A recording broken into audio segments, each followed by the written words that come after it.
Bueno, buenos días. Muchas gracias a la organización por haberme invitado a dar esta charla. Y bueno, cuando hablamos hace unos meses, Samuel y yo, me contó,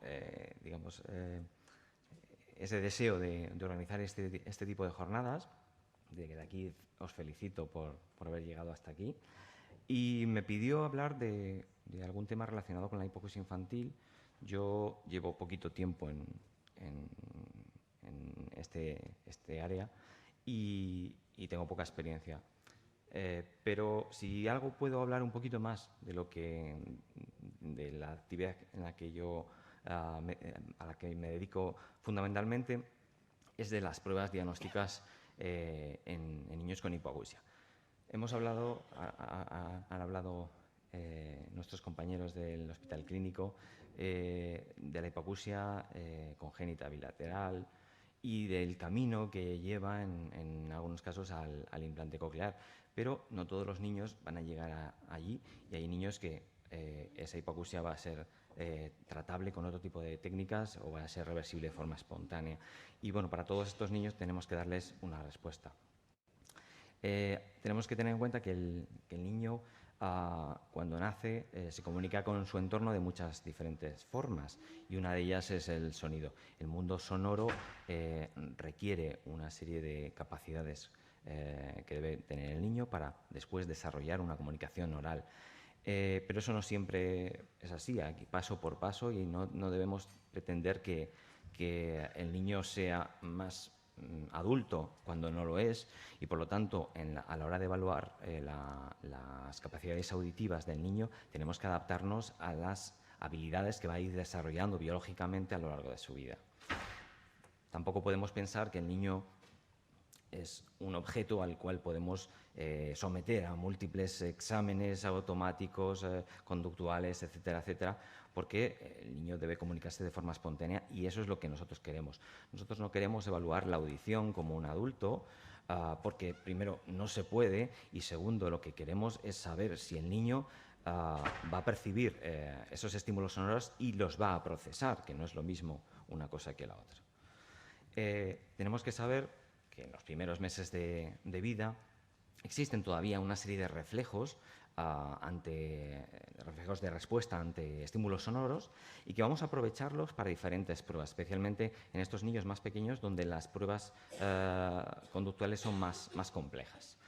También tenemos que saber que se producen una serie de hitos, una serie de progresos en las capacidades auditivas y verbales que van a surgir a lo largo de los primeros meses de vida, y que debemos conocer aproximadamente. Estos progresos que van a hacer los niños a la hora de las capacidades de reacción ante los ruidos, a la localización o a la emisión de los primeros sonidos, no son exactamente iguales en todos los niños, y aprendemos después mucho sobre la individualización muchas veces de las pruebas. Es cierto que debemos establecer una serie de normas generales, pero después cada niño debemos tratarlo de forma individual. Es muy importante también, y se han desarrollado una serie de test que nos van a servir para comenzar la exploración, que van dirigidos hacia el entorno familiar, en primer lugar, y después al entorno escolar. Existen diferentes test que podemos aplicar en cada uno de los casos dependiendo del desarrollo del niño, dependiendo de la edad, y que nos pueden dar una información de cómo es el comportamiento auditivo en el entorno doméstico o incluso en el entorno escolar. Y algunas veces, especialmente en aquellos niños con algún trastorno que sospechamos o que hemos diagnosticado, nos es útil para evaluar no solamente la situación basal, sino también el seguimiento, tanto como si establecemos una intervención audioprotésica, se le adapta unas prótesis auditivas por un déficit, como si llegamos al implante coclear. Es importante también una serie de herramientas que nos permiten recoger esa información de los papás, esa información de los profesores en algunos casos, etcétera, etcétera, a lo largo de los primeros años de ese niño. Y se han establecido una serie de test que en este caso están diseñados por las casas comerciales, que utilizamos indistintamente porque valen para toda la población. Es importante saber que lo sabemos perfectamente, pero tenemos que recordar que nosotros cuando utilizamos test audiológicos para evaluar la audición en el adulto, lo que queremos ver son los umbrales de respuesta, es decir, a la intensidad mínima que una persona es capaz de reconocer un ruido a una determinada frecuencia. Pero esto en los niños no siempre es tan fácil, ya que no a todas las edades los niños reaccionan de igual forma y reconocen de igual forma los distintos sonidos del espectro y las diferentes intensidades, de manera que vamos a tener que adaptarnos a las capacidades del niño. Dentro de las pruebas diagnósticas de hipoacusia infantil existen dos bloques, las que llamamos pruebas objetivas, en las cuales utilizamos diferentes aparatos, como el que nos hablaba el doctor Benito anteriormente, que son los potenciales evocados, en este caso automáticos, que es la primera prueba a la que se enfrenta este niño, pero tenemos otras herramientas que nos miden respuestas automáticas o respuestas fisiológicas del niño sin que el niño colabore o nos dé una respuesta, ¿no? Estas pruebas pueden ser físicas, digamos, que miden presiones o miden las células tiriales externas o miden las ondas cerebrales, nos dan una idea de las capacidades o las capacidades de la vía auditiva en diferentes tramos, pero no sirven exactamente para evaluar la audición tal y como tenemos ese concepto de audición. Es decir, no sabemos si esa onda cerebral va a hacer que después el niño se dé cuenta de ese sonido. Para eso están las pruebas subjetivas. Son aquellas en las que el niño responde a ese sonido. Entonces sabemos que ha recibido y lo ha integrado. En mi caso, y por digamos, mi actividad, me dedico más a estas pruebas subjetivas y es las que voy a hablar a continuación. Es importante para realizar estas pruebas subjetivas evaluar el estado cognitivo del paciente, tanto en niños como en adultos. Evidentemente las capacidades no van a ser las mismas, debemos establecer una corrección de la edad, por ejemplo en los niños prematuros, y es muy importante esas capacidades psicointelectivas en las que, dependiendo de ellas, vamos a utilizar unas técnicas u otras. Así que no es tan importante la edad biológica como esa edad mental o esas capacidades que tenemos que ir evaluando a lo largo de la consulta, en un primer lugar, y vamos a ir adaptándonos a medida que realizamos las pruebas a esas capacidades del niño. En algunos casos podemos ir más adelante porque el niño tiene muchas más capacidades de las que nosotros pensábamos, y en algunos casos tenemos que ir para atrás porque o el niño no colabora o el niño no ha desarrollado todos esos hitos en los que nos centrábamos anteriormente. También es importante establecer un principio de verificación que está ya desarrollado por muchos autores previamente, o un cross-check, en el que establezcamos dos pruebas diferentes para el diagnóstico definitivo, que entre comillas va a ser definitivo porque vamos a ir viendo a estos niños durante mucho tiempo cuando existe un diagnóstico de hipoacusia. Y esto es importante porque en medicina a veces tenemos un error, y es que nosotros tenemos una sospecha diagnóstica. Una vez que realizamos una prueba, si esa sospecha diagnóstica se verifica, nos seguimos en general. Pero si no se verifica, hacemos una segunda prueba, porque creemos que no es así. Pues bueno, esa segunda prueba, en el caso de las pruebas audiológicas infantiles, debe hacerse siempre, a pesar de que hayamos establecido una correlación entre lo que nosotros pensamos y esa primera prueba, porque existen a veces errores, igual que puede haberse originado un error al principio, puede originarse un error al final de todo el proceso, de manera que teniendo dos pruebas, especialmente si una es objetiva y otra es fisiológica y otra es subjetiva, podemos tener una idea mucho más aproximada de la audición real del niño. También es importante prestar atención a una serie de peculiaridades sociolingüísticas y culturales que tenemos en nuestro entorno, que cada vez somos una sociedad más multicultural y que en algunos casos tenemos que ir adaptándonos a estas capacidades, a estas peculiaridades. En nuestro caso, pues vamos a presentar un poquito lo que hacemos nosotros. Nosotros intentamos realizar siempre las pruebas audiológicas infantiles, a veces no requieren un entorno específico, pero nosotros intentamos hacerlo en una cabina sonoamortiguada, no tiene que estar completamente insonorizada, pero sí donde podamos controlar la intensidad del estímulo para que después las respuestas que nosotros obtenemos sean mucho más precisas y mucho más y nos lleven a un diagnóstico mucho más acertado. Intentamos adaptar los entornos a las capacidades del niño, a la edad del niño y las diferentes pruebas que utilizamos.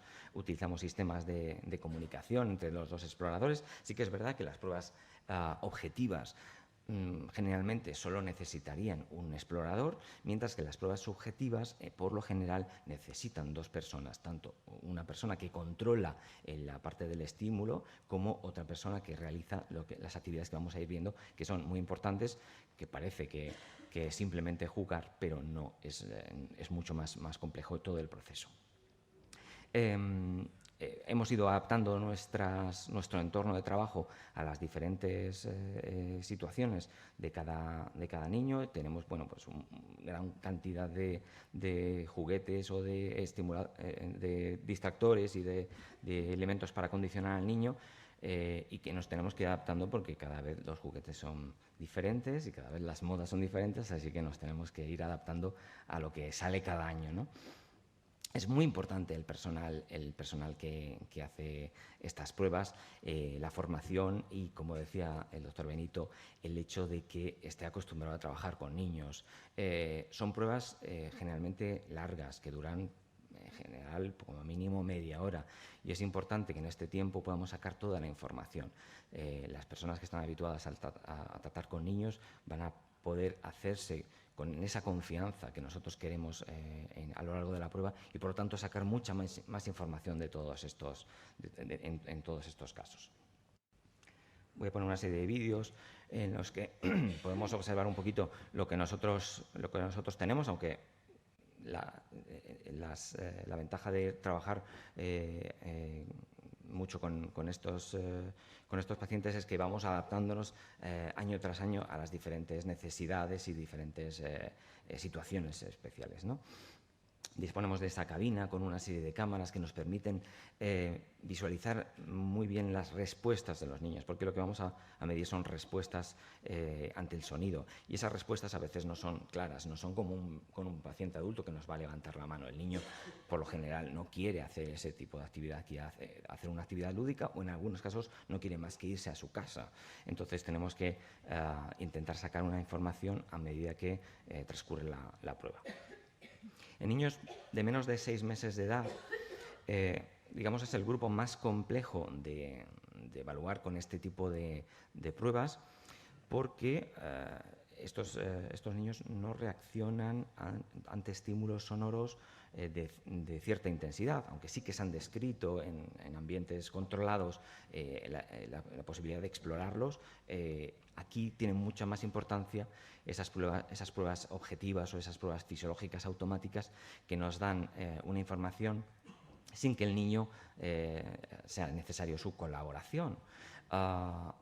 Una de las desventajas de esas pruebas de esas pruebas fisiológicas, es que en muchas ocasiones el niño tiene que estar dormido, y esto no siempre se consigue. En niños muy pequeñitos sí que lo podemos hacer, pero en niños ya en torno a los 6 meses es más difícil que el niño se duerma, que no se despierte con cualquier estímulo táctil o en cualquier movimiento. Como digo, como yo voy a hablar específicamente de las pruebas subjetivas, me voy a centrar en lo que llamamos audiometría por observación del comportamiento. Como decía al principio, una serie de reflejos que se mantienen durante los primeros meses de vida, y son reflejos de sobresalto, reflejos con la mirada, reflejos, una serie de comportamientos automáticos que tiene el niño en respuesta al sonido. Generalmente se han descrito que la mayor parte de los estímulos deben estar a intensidades conversacionales entre 60 y 70 decibelios, aunque hay niños que pueden reaccionar perfectamente en campo libre a 35 decibelios. Pero tenemos que tener en cuenta que cuando no existe respuesta por debajo de los 60-70 decibelios, no podemos decir que ese niño sea hipoacúsico, simplemente que quizás sus capacidades no están, no están totalmente desarrolladas. Por tanto, estas pruebas tienen ciertas limitaciones. Para utilizar, para la audiometría por observación del comportamiento, utilizamos en un principio juguetes sonoros, juguetes que conocemos si me puedo mover, su espectro sonoro y su intensidad, y podemos controlar en ambiente insonorizado o amortiguado la respuesta que tiene lugar a esos umbrales que hablábamos entre 70 y 60 decibelios en general. Pero en algunos casos sí que podemos utilizar otro tipo de sonidos en campo libre con altavoces, o en algunos casos cuando los niños se dejan con auriculares de inserción, o de forma muy específica del vibrador de mastoides en niños con problemas de otitis serosa, patología del oído medio, que nos van a dar un error en la exploración en el que vamos a detectar problemas en la discriminación de los sonidos, y son debidos a estos problemas temporales del oído medio. Es importante saber las capacidades del oído interno, y eso es gracias a este vibrador de mastoides en el cual emitimos el sonido a través de la vía ósea. En niños ya un poquito más mayores, que fundamentalmente una de las cosas que queremos que hagan ante todo es sostener la cabeza para realizar la siguiente prueba, que está descrita desde hace ya muchos años, que es la prueba Suzuki, que posteriormente se ha ido reconvirtiendo en lo que llamamos audiometría por reflejo visual condicionado, en la que empleamos una serie de estímulos sonoros en campo libre o a través de otro tipo de transductores, y condicionamos al niño para que mire a uno de los lados. Generalmente se suele emitir a 90 grados derecha o izquierda, intentamos condicionar al niño para que mire al estímulo visual justo después de percibir el estímulo sonoro. El niño al principio puede establecer una respuesta automática debido a esos reflejos a veces de alerta, pero no siempre eso es así. A veces hay que, enseñar al niño que se va a producir un movimiento en un juguete o en un vídeo. Nosotros utilizamos estímulos fundamentalmente por vídeo, porque nos permiten, adaptarnos a las modas de forma mucho más fácil, aunque existen también, y también lo utilizamos en algunos casos, juguetes móviles, etcétera, etcétera. Algo que sirva como refuerzo positivo al niño a la hora de haber tenido esa respuesta de localizar el sonido. Como digo, los refuerzos pueden ser juguetes, pueden ser imágenes, vídeos en movimiento. Lo podemos evaluar a diferentes posiciones del espacio, según la posición de la cabeza. Generalmente utilizamos en niños más pequeños la trona, porque nos permite, ajustar muy bien la distancia entre el altavoz y el niño, lo cual nos permite mucha más precisión en las mediciones. Y el explorador que está dentro de la cabina lo que hace es intentar distraer al niño con una serie de juguetes sencillos, sin producir ruido, para que la posición de la cabeza no se sitúe frente al refuerzo, de manera que no esté buscando continuamente ese refuerzo, y que lo haga solamente cuando escuche el sonido. Las intensidades no debemos emplear muy altas, porque los niños al final se acostumbran solo a esas intensidades y dejan de responder a intensidades más bajas. Los estímulos deben ser sencillos, y es importante saber que tenemos un tiempo límite, y esto vale para todas las pruebas audiológicas en niños. Tenemos un tiempo límite en el cual el niño va a captar la atención. Vamos a establecer, una primera fase en la que tenemos que captar la atención de ese niño, hacer la actividad lúdica, y después vamos a tener un tiempo muy cortito hasta que el niño se canse. Cuando se cansa, ya lo hemos perdido, es en ese momento. Entonces tenemos que intentar explorar las capacidades auditivas, Y eso no lo vamos a hacer a veces como un adulto.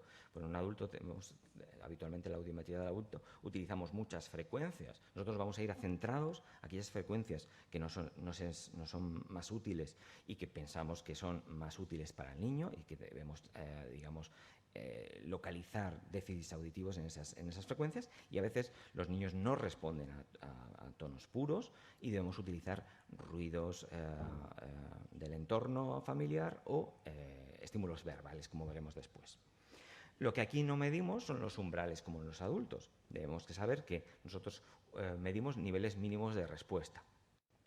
Es decir, que el niño va a responder a una intensidad, pero no va a corresponder siempre con el umbral auditivo del niño, de manera que nosotros vamos a medir la audición o esas respuestas auditivas hasta un umbral que va a ser siempre algo peor de lo que realmente el niño oye, porque los sonidos más bajos o los sonidos más tenues, el niño no los va a hacer caso, pero no es porque no los perciba, simplemente porque no va a tener la suficiente atención.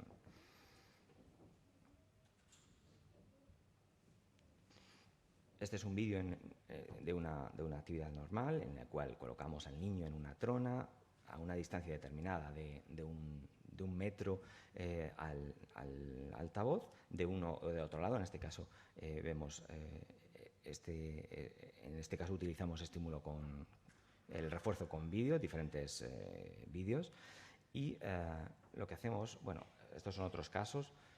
Lo que hacemos es que condicionamos al niño a que mire a la pantalla y después lo va a hacer de forma espontánea una vez que, en este caso, por ejemplo, el niño más pequeño ya ha respondido y ya sabemos que ha habido una respuesta válida. Podemos utilizar estímulos en campo libre o, como en estos casos, estímulos a través de vibrador de mastoides, que ya digo, nos da una información mucho más específica de las capacidades del oído interno.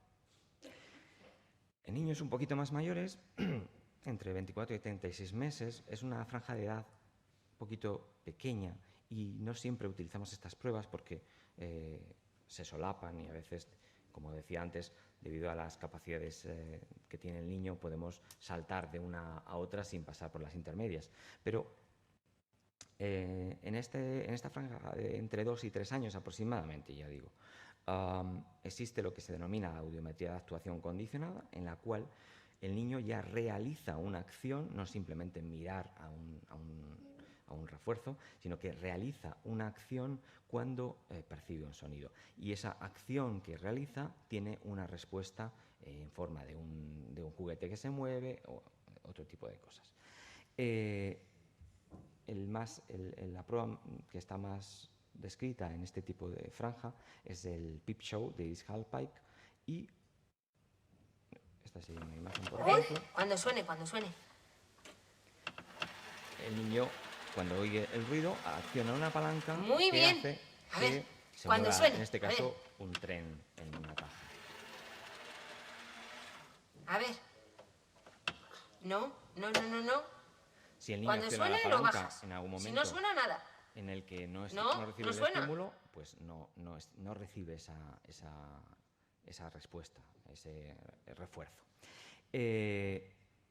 Nosotros hemos empleado esta prueba, pero debido primero a que el niño se suele cansar con facilidad, hay que tener en cuenta que los niños de ahora utilizan tablets desde muy pequeño, con lo cual un tren que da vueltas, pues relativamente se aburre a la segunda vez que da, a la segunda vuelta.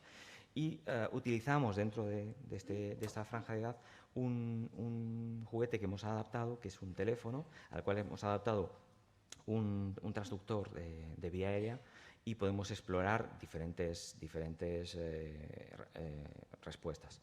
En primer lugar, podemos instruir al niño a que coja el teléfono cuando oiga un ruido en el entorno, en campo libre, o a través de algún transductor que le hemos colocado, y va a recibir una respuesta de tipo sonoro a través del transductor, o bien a través del teléfono.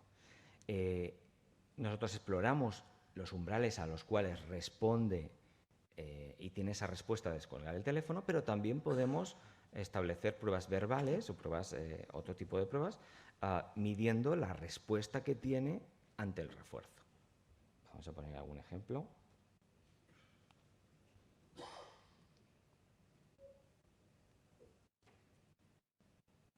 A ver, escucha, ¿vale? Más o menos. ¡Uy! ¡Corre, corre, corre! A ver, a cogerle. Y ahí es cuando recibe el refuerzo positivo. ¡Ay, madre! ¿Qué cosas te cuentan por ahí? Solamente Corre, recibe corre, corre, a ver. un ¿Qué nos refuerzo, cuenta? ¿Qué te pregunta? 2. 2. sino que tenemos, ¡Wow! O sea, te han evaluamos preguntado cuántos la años tienes. intensidad Muy a la bien. cual ha A colgar. respondido en A un ver, ¿qué primer tal? lugar y después la respuesta que ha tenido ante el estímulo verbal que era el propio refuerzo. De manera que intentamos en el menor espacio de tiempo posible sacar toda la información que podemos. En niños un poquito mayores, aunque ya digo, se solapan y en algunos casos pasamos directamente a estas pruebas, en niños entre 2 y 5 o 6 años de edad, dependiendo, ya digo, de esas capacidades que va a tener el niño y de la paciencia o de la disposición del niño, vamos a emplear lo que llamamos la audiometría condicionada por juego, que es la, digamos, prueba que más rendimiento tiene, porque son niños ya un poquito mayores, porque nos van a responder en lo que diríamos es una audiometría equiparable a la del adulto, de manera que ya sí aquí vamos a poder establecer umbrales auditivos, no tanto antes, porque no era tan preciso. Es evidente que no siempre conseguimos unos umbrales estrictamente exactos, pero es la prueba que más aproximación tiene. Y ya digo, esto se debe a que las capacidades del niño se han ido desarrollando a lo largo de estos primeros 2 años. En este caso lo que utilizamos son juegos. Nosotros utilizamos el juego libre, intentamos que el niño elija una serie de juegos dentro de un entorno restringido, de unas opciones restringidas, y hacemos que el niño responda de una forma lúdica ante el sonido que le estamos emitiendo.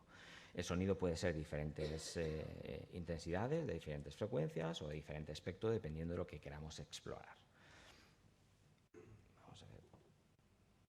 Mira. Ahí. A través de Mira a ver cómo suena. Tenemos una fase de condicionamiento a través de un transductor. ¡Sí! Pues corriendo, corriendo, corriendo, corriendo. ¡Ay! Y vamos a coger una otro. actividad lúdica para que el niño se Toma. divierta haciendo A ver esta cómo prueba. suena. ¡Canta! Pues ahora, corriendo, Le corriendo, tenemos que corriendo. indicar que A realmente la lo está camita. oyendo, porque hay Y veces ahora cogemos que el niño otro. no se da cuenta de lo que nosotros queremos. Ahí. Y una vez que el niño está condicionado, ya las respuestas son automáticas. Muy bien. Nosotros en ese tiempo A la hemos camita. explorado diferentes Otro. intensidades y al final hemos Han obtenido estado una jugando respuesta toda la noche. a una intensidad. Muy bien.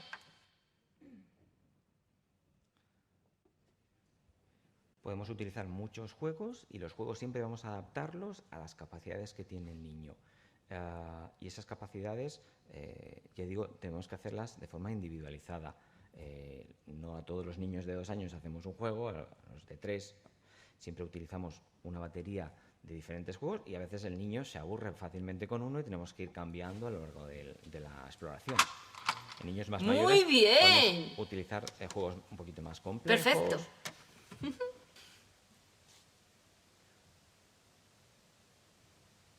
Bien. A veces el juego tiene que ¡Qué tener bonito, verde!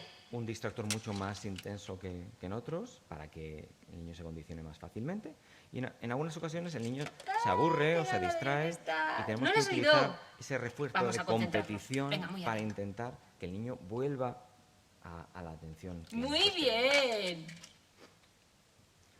Utilizamos muchos juegos de cartas, que es un instrumento muy, muy sencillo, Bien. muy barato y Hombre, que se otro por adapta a las modas fácilmente y que nos permite explorar sin que exista mucha distorsión acústica. Es decir, las Muy cartas, bien. este tipo de juguetes no producen mucho ruido dentro de la cabina, con lo cual controlamos muy bien las respuestas. No solamente debemos explorar las capacidades auditivas ante estímulos tonales o estímulos de ruido. Nosotros queremos que el niño oiga, pero que el niño oiga porque queremos que se comunique verbalmente. De manera que nosotros también podemos explorar esa comunicación a través de pruebas verbales. Las pruebas verbales van a ir también adaptadas a las diferentes capacidades del niño. Y nosotros hemos intentado adaptar siempre a nuestro entorno y hemos preparado una serie de estímulos, que muchos sí que están ya descritos en la literatura y se vienen empleando desde hace muchos años. Esto no hemos hecho nada nuevo, simplemente lo adaptamos a nuestro entorno para que sea mucho más fácil su control. Utilizamos los 6 sonidos de Ling, que es una prueba muy útil en niños muy pequeños, en los cuales esos estímulos tonales, esos tonos que nosotros emitiríamos en un adulto, los niños pequeños no lo saben identificar o no reaccionan de forma automática ante ellos. Pero sí lo hacen ante estímulos verbales. Y utilizamos estos 6 sonidos de espectro acústico diferente para intentar hacernos una idea de ese espectro tonal y de si existe alguna diferencia en alguna franja frecuencial en la que cubren estos diferentes sonidos, que son sonidos vocálicos o en este caso también sonidos consonantes. Fundamentalmente lo que exploramos es el ruido producido por esas consonantes, y exploramos, ya digo, diferentes franjas frecuenciales dependiendo del sonido, de la frecuencia fundamental y de los formantes de cada una de los fonemas. Son 2 sonidos muy diferentes, pero que el niño sí identifica de forma mucho más precisa que los estímulos con tonos puros, de manera que podamos ver si existe algún déficit en la percepción de alguno de estos sonidos.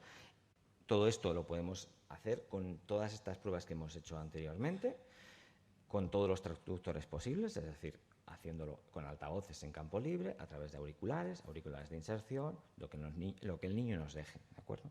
Cuanto más precisos seamos, mejor va a salir la prueba. Cuanto más precisión tengamos a la hora de emitir el sonido, evidentemente, si lo hacemos con auriculares de inserción, vamos a tener una respuesta mucho más precisa. Utilizamos también en algunos niños, incluso cuando no colaboran, porque hay niños que no colaboran y no se condicionan para esas actividades que hemos ido viendo. Esto no es fácil.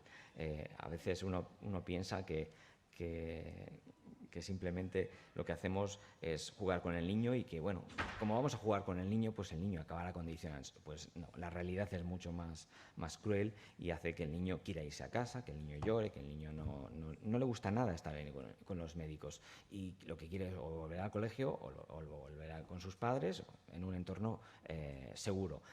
Entonces tenemos que intentar, si no hemos conseguido condicionarlo con estímulos tonales o estímulos con ruido o incluso con esos sonidos de Ling, en niños que ya tienen unas capacidades suficientes, que ya han desarrollado parte del lenguaje, utilizar estímulos verbales para que el niño identifique mediante series cerradas de palabras cotidianas el estímulo y nos pueda dar una respuesta. Por ejemplo, ¡Enséñame la lengua! Utilizamos estímulos amarillo, verbales 7, dentro de una serie cerrada que podamos controlar. Evidentemente, no todos los niños saben los colores, no todos los niños saben los números, pero todo esto va a ir adaptándose a medida que transcurre la prueba y gracias a poder ir evaluando todas esas capacidades. A veces lo hacemos... ¿Dónde están los zapatos? Ponle los zapatos. Lo hacemos todo lo lúdico que podamos, siempre dependiendo de esas capacidades que el niño haya desarrollado. Evidentemente, no todos los niños van a poder responder ante esos estímulos verbales. Entonces, utilizamos también una serie de test que están diseñados fundamentalmente para implante coclear, pero que nosotros utilizamos en todos los niños con hipoacusia, específicamente en aquellos que están adaptados y aquellos que tienen problemas en esta, digamos, evolución normal del desarrollo auditivo verbal. Utilizamos el test de percepción de patrones, utilizamos una serie de series cerradas de palabras cotidianas, de frases con apoyo visual, etcétera, etcétera. A medida que pasa el tiempo, que el niño desarrolla esas capacidades, que el niño se adapta con audífonos o se coloca un implante y medimos ese rendimiento que tiene. Como en la playa hacía calor, fuimos a beber Coca-Cola. A veces solo necesitamos que el niño entienda y nos apunte qué dibujo es el que cuenta este cuento, o si el niño es capaz de repetir la frase, podamos evaluar no solamente la percepción del estímulo, sino la comprensión de lo que está oyendo. Hasta llegar a las pruebas equiparables a las del adulto, utilizando series de palabras ya abiertas, en las cuales el contexto es mucho más abierto. El niño no va a saber qué palabra o qué contexto, qué entorno, qué grupo de estímulos le vamos a lanzar a través del transductor, y podemos establecer una curva logodiométrica. Es una prueba muy utilizada en pacientes adultos. En casos ya mucho más avanzados, tanto en niños normales como en niños en los que tengan un déficit auditivo, porque ya digo, nosotros hacemos las pruebas auditivas a niños con sospecha de hipoacusia, pero hay niños que no tienen hipoacusia, de manera que tenemos que adaptarnos a un gran abanico de capacidades, y podemos tener que incluso llegar hasta afinar la detección de estos problemas auditivos utilizando test de rasgos distintivos, test de audición con ruido, etcétera, etcétera, porque hay niños que oyen bien, pero no siempre. Hay niños que oyen bien, pero tienen un déficit específico de alguna frecuencia y tienen evidentemente problemas para detectar algunos fonemas. Hay niños que oyen bien aparentemente, pero en entorno ruidoso tienen problemas. Y eso también lo tenemos que detectar, porque también tenemos que dar una respuesta. Evidentemente, los niños con los que más trabajamos y a los que más dedicamos y seguimos más son aquellos que realmente tienen un problema de hipoacusia y que han sido o bien adaptados con unas prótesis auditivas o bien han llegado hasta el implante coclear. Todo esto tenemos que evaluar, porque el niño se va a ir desarrollando, y ese desarrollo lo tenemos que monitorizar, saber cuándo es suficiente o no es suficiente, cuándo tenemos que hablar con el audioprotesista, porque existe un problema que nosotros detectamos en la cabina, que no es suficiente la amplificación, si se puede amplificar, si se puede cambiar el espectro, la salida, o si el audífono, por ejemplo, ya no es tan útil a lo largo de los primeros años y tenemos que pasar a un implante coclear. Todas estas decisiones no pueden ser tomadas simplemente con una prueba, necesitan muchos tests, muchas exploraciones, y seguimos al paciente durante mucho tiempo. Y bueno, esto es todo. Además de los juguetes musicales, empleamos numerosos estímulos sonoros para provocar una respuesta. Los tonos puros modulados o intermitentes suelen detectarse por la mayoría de los niños, pero en los más pequeños utilizamos sonidos más complejos como música, timbres o ruido calibrado. También es útil el empleo de estímulos verbales como balbuceos, canciones o los sonidos de Lynn.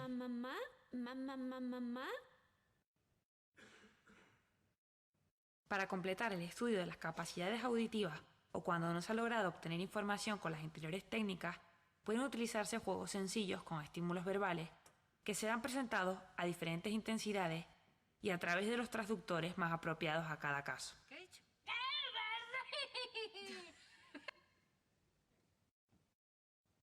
¡Ah, sí, amarillo! Muy bien. Voy a escuchar azul. ¿Dónde están los ojos? Ponle los ojos. Los ojitos. ¿Dónde está la nariz? Ponle la nariz. Todos estos estímulos los presentamos a diferentes intensidades, ¿de acuerdo? Okay, aquí ¿Dónde están tus orejas? Las orejas, muy bien. ¿Dónde están tus dientes? Los dientes. Muy bien. Pero esto nos pasa muchas veces. Muchas veces el niño no quiere estar con nosotros. Desgraciadamente, pues no somos, los batas blancas no somos amigos de los niños por lo general. Y el niño no quiere estar en el hospital, no quiere realizar una prueba por muy lúdica que pueda parecer, por muchos juguetes que haya en la cabina.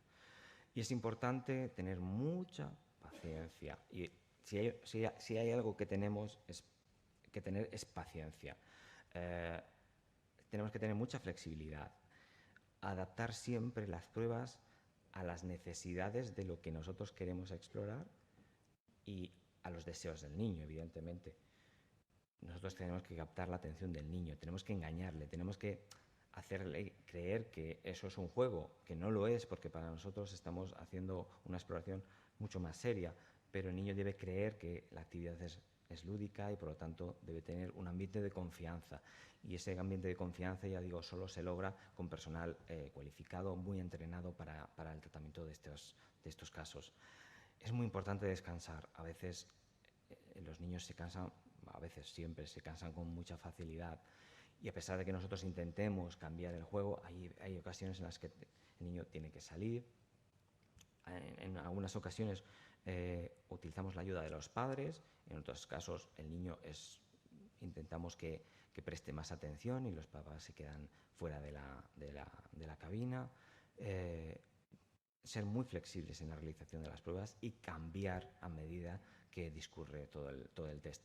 Nosotros tenemos unos objetivos y esos objetivos los tenemos que conseguir de diferentes formas, con diferentes traductores, con diferentes estímulos, para que nosotros tengamos una respuesta final y lleguemos a un diagnóstico.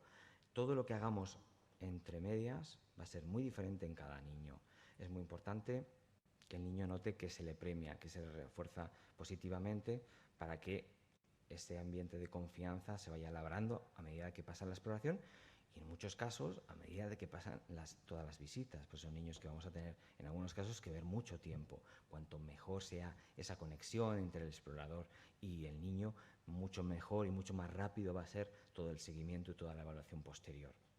Y sobre todo en estas pruebas es repetir, repetir y repetir, porque lo que nos sale un día, las respuestas que tenemos un día no es exactamente igual que otro día. Eso pasa en adultos, pero especialmente en niños. Y por eso es importante no quedarnos solamente con una prueba cuando sospechemos un problema auditivo, sino realizar muchas pruebas, a pesar de que, como decíamos, en un principio la prueba no salga exactamente como nosotros pensamos, porque igual que la prueba se puede equivocar, nosotros también nos podemos equivocar. Lo que queremos saber generalmente cuando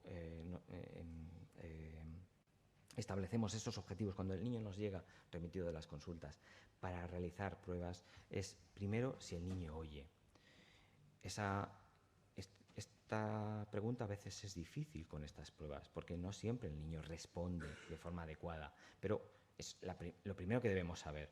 Pero no podemos quedarnos ahí. Si oye suficiente, si en realidad tiene un problema y no está oyendo en una intensidad adecuada.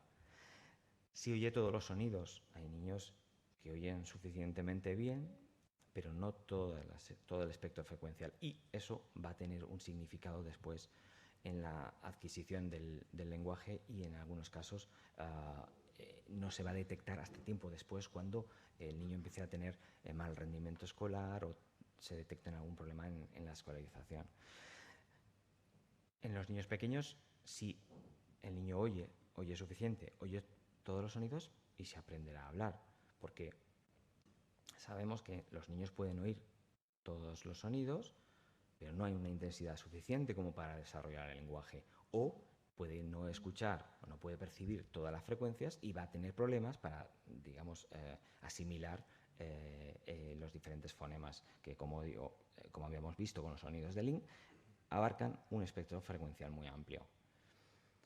El niño puede aprender a hablar, puede oír bien, puede oír suficiente, puede oír todos los sonidos, pero solo oír de un lado.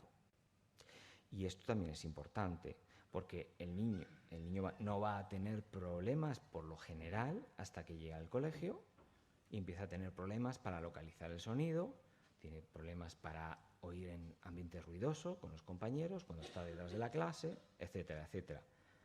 Tenemos que intentar hacer el diagnóstico un poquito antes para evitar que esos problemas en el colegio aparezcan. Que ya digo, muchas veces el diagnóstico, desgraciadamente, no se hace hasta posteriormente. Con el empleo de los sistemas de screening neonatal, esto se ha, digamos, minimizado, pero todavía existe algún problema, porque ya digo, no siempre, como decíamos al principio, no siempre los problemas son tan profundos y a veces hay problemas que pueden generarse en la infancia y que no se detecten hasta los niños un poquito mayores o edad adulta. Debemos intentar localizarlos antes y tratarlos. Tenemos que saber qué tipo de hipoacusia tiene.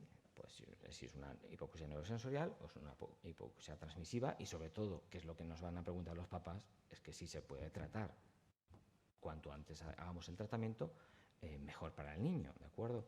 Pero tenemos que saber que en algunos casos la hipoacusia, desgraciadamente, no podemos llegar hasta el final. Es decir, lo que nos piden los papás cuando detectamos un problema auditivo de diferente intensidad es intentar aplicar las terapéuticas suficientes mediante cirugías, mediante adaptación audioprotésica o llegando al implante coclear, para que el niño pueda tener las mismas capacidades que un niño que no tenga ese problema.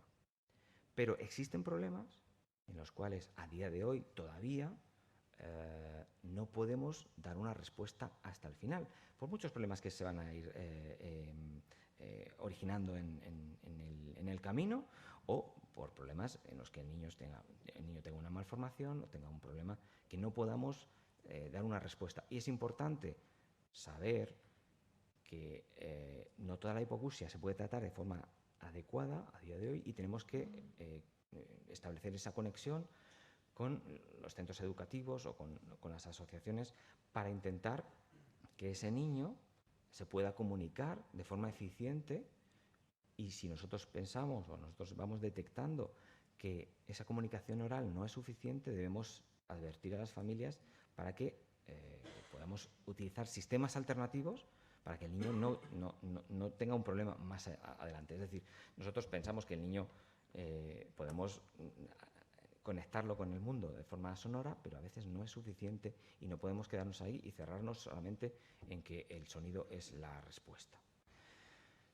Y puede tener otros problemas relacionados. Es importante saber, y no voy a entrar en esto porque no es para otra charla, que existen problemas de procesamiento central, que cada día se conocen más y que no están relacionados con las capacidades auditivas o de la vía auditiva en sí, sino de la integración central en la corteza cerebral del sonido.